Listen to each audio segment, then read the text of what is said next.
मैंने बात कही, कुल मिलाकर खटास को खत्म कीजिए। क्या कीजिए? खटास को खत्म कीजिए। छोटा मोटा माहौल बन भी जाए ना, उसे प्रेम से, शांति से, मुस्कान से, आनंद से उसको मिटाने की, समेटने की कोशिश कीजिए। बात को जितना आप बढ़ाएंगे ना, वो बढ़ती जाएगी, और जितना आप समेटने की कोशिश करेंगे, इधर से सॉरी कह दो, इधर से सॉरी कह दो। देखो, अगर आप देख लो, आपके ऐसे कोई भाई भाई हैं जिनमें आपस में बोलचाल नहीं हो, गुस्से में आदमी पहला काम करता है, वैर की गांठ बांधता है। क्या करता है? गुस्से में आदमी सबसे बड़ी भूल करता है, बोलचाल बंद, आना जाना बंद। मैंने ऐसे ऐसे भाइयों को देखा है जो एक माँ के पेट से पैदा हुए, ट्विन्स पैदा हुए, पर आपस में बोलते नहीं, मिलते नहीं, एक दूसरे के यहाँ जाते नहीं, एक दूसरे के काम आते नहीं, केस मुकदमे कर रखे हैं छोटी छोटी बातों को लेकर। मेरे भाई, दुनिया में रहना कितना है? 4 दिन की जिंदगी है, 2 दिन बीत गई और 2 दिन बीत जाने वाले हैं। किसकी झकाड़ कर रहे हो? पैदा हुए थे ना धरती पर, तो माँ ने जो पहला कपड़ा पहनाया था उसका नाम क्या था? जबड़ा। क्या नाम था? लंगोट।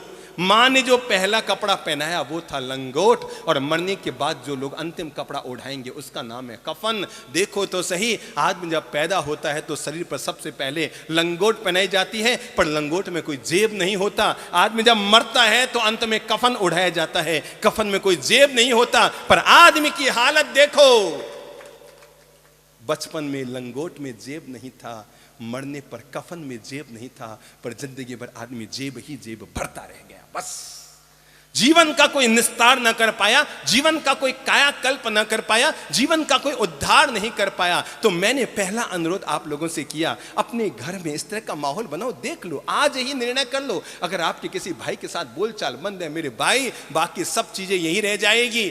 मुझे नहीं मालूम आप पत्नी से जितना प्रेम करते हैं वो प्रेम अगले जन्म तक जाएगा कि नहीं जाएगा, पर अगर आपने अपने सगे भाई से वैर की गांठ बांध रखी है, वो वैर की गांठ जन्म जन्मांतर तक आपका पीछा करती रहेगी, जन्म जन्मांतर तक आपको दुखी करती रहेगी, जन्म जन्मांतर तक आपकी जिंदगी में खटास घोलती रहेगी, जीवन में कांटे उगाती रहेगी, जीवन को नरक बनाती रहेगी। जन्म जन्मांतर तक उसका पीछा आपके साथ चलेगा। इसलिए आज विवेक है, आज सदगुरु का जीवन में साथ है, आज जीवन का पाठ पढ़ने को मिल रहा है, आज ही हम जीवन का फैसला कर सकते हैं। मेरी जिससे बोलचाल बंद है, देरानी से बोलचाल बंद है, मैं क्षमा मांगती हूं, मैं क्षमा करती हूं।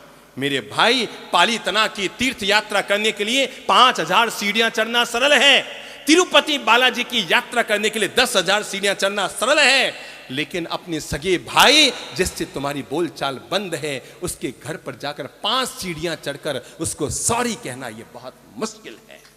5 सीढ़ियां चढ़ना।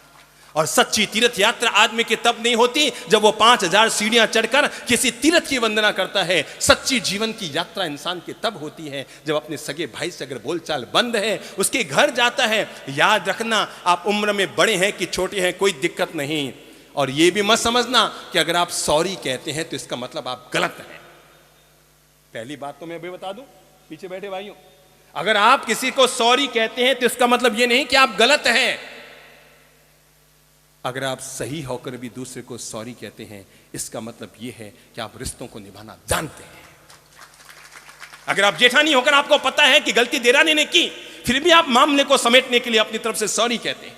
अगर आपको पता है कि गलती बहू ने की और वो अभी भी अकड़ रही है, फिर भी आप घर में मिठास और प्रेम घोलने के लिए, नरक बनते हुए, कांटे बनते हुए घर को वापस स्वर्ग सरीखा बनाने के लिए, सासू मां, अगर आप सॉरी कहते हैं, इसका मतलब ये नहीं कि आप छोटी और गलत हैं, इसका मतलब यह है कि आप रिश्तों को निभाना जानते हैं।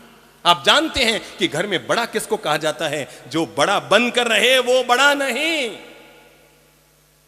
जो बड़ा बनकर रहे घर में वो बड़ा नहीं। घर में बड़ा वो होता है जो वक्त आने पर घर को एक रखने के लिए अपना बड़प्पन दिखाता है।